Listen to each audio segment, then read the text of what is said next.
বলছিলাম তোমাকে যে বলি, কথা শোনো না কেন? তোমাকে বলি কোনটা যে বলো, কোনটা আমি কথা শুনলাম না বলো। তুমি টেক কেয়ার করতেছো না, তুমি বারবারই অসুস্থ হচ্ছ। এটা কি না, তোমার ওই তো সর্দি কাশি, মাঝে মধ্যে একটু মানে কফ টফ হয়েছে।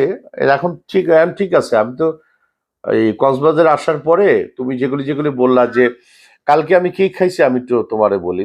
ইফতারের পরে স্যালমন ফিশ দিছে, ডাল দিছে, তারপরে ভেজিটেবল একটা ওই যে অলিভ অয়েল দিয়ে করা ভেজিটেবল, ডাল, স্যালমন ফিশ, তারপরে একটা ডিম দিয়েছিল, হয়তো বা ডিমটা আমি খাইনি। আর এই টাইপের। আর সব যারা এখানকার যে হোটেলের, ফোর স্টার হোটেলের স্টাফরা, ওরা হলো বিরিয়ানি খেয়েছে, আমি এটা খাইনি। এবং তুমি বিশ্বাস করো, আমি আর ইয়ের তোমার টাইমে দুধের জিনিস এলাও হয় না, তুমি দুধের জিনিস মিষ্টি জিনিস খাবা না, হ্যাঁ? আর হচ্ছে তোমার প্রোটিন দিয়ে খাওয়া শুরু করবা, পানি খাবা বেশি করে, জুস খাবা।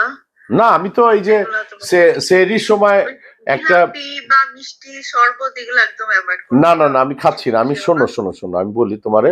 সেহরির সময় যেরকম রুমে আমাকে দিয়ে গেল, কি বলে, এক পিস রুই মাছ, রুই মাছ খেলাম, একটা ডিম ভাজি, ডাল আর ভেজিটেবল, এইটা, আর এক গ্লাস দুধ আর কলা। অবশ্য দুধ আমার হজম হয় না, গ্যাস হয়ে যায়, কেমন জানি, খুব বাজে জিনিস হয়। বাদাম বাদাম দুধ খাবা, বাদাম দুধ খাবা। আলমন্ড আলমন্ড দিয়ে নিবা, বুঝছো? হুম হুম মানে হুম সব প্ল্যান্টেশন দুধ দিবা, না হলে তুমি ওট মিল্ক নিতে পারো। হুম। তুমি এরকম টাইপের প্ল্যান্টেশন যেগুলো আছে ওগুলা নিবা। তারপর ওগুলা অল্প হ্যাঁ, অল্প করে ওগুলা খাবা, কিন্তু ইনশাল্লাহ খেতে হবে। আর ইনশাল্লাহ। আর তোমার ওই যে এই হার্বাল টি প্রতিদিন খাবা, যে কোনো একটা টাইমে খাবা। শোনেন ম্যাডাম, আমি তো একটু ম্যারিড ব্যাচেলার আপনাকে ছাড়া, আমি এখানে আছি। মাঝে মধ্যে তো পারি না, অফিসে থাকলে বাহার ভাই হেল্প করে, তোমার বন্ধু সাদাত হোসেন বাহার। তুমি তো খুশি, তুমি ব্যাচেলর, তুমি তো খুব ইচ্ছা আরে মতো না তোমাকে রে করতে ভাই, পারতেছো। মানে ওই কি বলে, যাই হোক। আহ, ইয়ে কই, ফাইজা কই? ফাইজা তো যে এখন খাবে আমার সাথে, আর আমি আম্মার কি ওষুধ দিচ্ছি, শরীরের ওষুধ অবস্থা? দিলে আমার আমার জন্য পৃথিবীতে এত বড় স্যাক্রিফাইস আমি করতেছি। আম্মা, আপনি তো আমারে বুঝলেন না। আপনার জন্য আমার বউরে রাখতেছি আবার আমেরিকাতে। চলে আসো। হ্যাঁ, আমি চলে আসবো আম্মা, আম্মা আমি চলে আসবো হ্যাঁ, আম্মা। চলে আস আব্বা। হ্যাঁ জি আব্বা, জি আব্বা। আমি আমি রোজাটার মধ্যে আছি। রোজার পরে, রোজার পরে আমি আবার কাশতে যাব। কাশতে শেষ, দেখছো কি কাশি হয় আম্মুর? আহারে, অনেক কাশি, আজকে তো পড়েও গেছিল বেচারা। কি আহা, করবো বলো? পরে এখন গোসল করবে, অস্থির হয়ে গেছে, গোসল হুম, করতেই হবে, পরে গোসল টোসল করাই দিলাম। হ্যাঁ, এই আর কি, তারপর একটু ভালো লাগতেছে শরীরে। যাক আম্মা। পৃথিবীতে শোনো, আমাদের চারটা মানুষ, আমার বাবা নাই, মা নাই, আমার শ্বশুরটাও চলে গেছে, একটাই মানুষ আছে আমাদের, তোমার আর আমার মধ্যে। একটা মানুষের জন্য কত বড়, তুমি এত বড় ত্যাগ স্বীকার করে আমেরিকাতে আছো সেটা যদি মায়ের জন্য। তো ঠিক আছে মৌসুমী, আমি, এইটুক তো করতে হবে, এখন যতদিন ভাগ্যে রাখছে করতে হবে। তুমি একটু কষ্ট করো, সহ্য করো। হ্যাঁ, আর আমিও চেষ্টা করব। খুব তাড়াতাড়ি চলে আসা। ইনশাল্লাহ আম্মু একটু সুস্থ হলে আম্মুকে নিয়ে আসবো। ইনশাল্লাহ ইনশাল্লাহ। আর আমিও সৌদি আরবে যাব আবার, তারপরে যাব ইংল্যান্ডে, তারপরে অস্ট্রেলিয়া, তারপরে ইটালি। ওই গোলসেন্স গ্রুপ থেকে আমাকে চেয়ারম্যান স্যার পাঠাবে হোপফুলি। তো অল দ্য বেস্ট।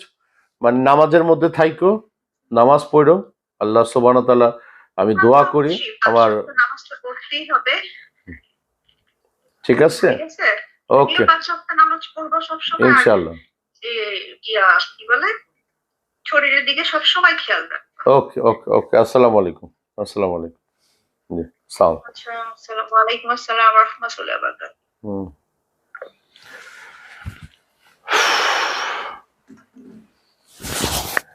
ওই আমার শাশুড়ির কথাই বলছিলাম। মানে অনেকে তো অনেক বোঝে না, আপনারা অনেকে অনেক বোঝেন না, যে ওমর সানি ওয়াইফকে রেখে কেন দূরে, কত স্ক্যান্ডেল, কত কিছু বলি না। মানে আসলে আমার শাশুড়িটা এখন একদম বেডে পড়ার মতো অবস্থা। মানে তাকে প্যাম্পার্স পরাইতে হয় অনেক সময়, স্যাক্রিফাইসটা করতে হয়। কারণ এই দিন তো এই দিন না, আর মৃত্যুর পরে তো আর একটা অফুরন্ত সময়, আখিরাতের সময় আছে, এবং বেহেশত পাওয়ার জন্য কে না চেষ্টা করবে। মৌসুমী তার মায়ের জন্য ও, সেটা আল্লাহ সুবহানাহু ওয়া তাআলার কাছে অ্যাচিভ করবে। দেখুন, এত বড় শীর্ষস্থানে থেকেও একটা মানুষ তার পরিবারের জন্য, মায়ের জন্য, সব মেয়ের জন্য পুরো ফিল্ম লাইন ধরতে গেলে ছেড়েই দিল আপাতত, গত ৩-৪ বছর কাজই করে না। এটা অনেক বড় বিষয়।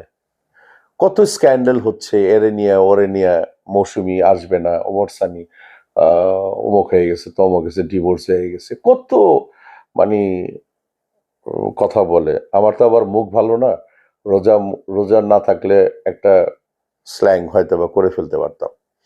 যাই হোক, আল্লাহ বোঝার তৌফিক দান করুক। আল্লাহ সবাইকে ভালো রাখেন। Keep in touch. আসসালামু আলাইকুম।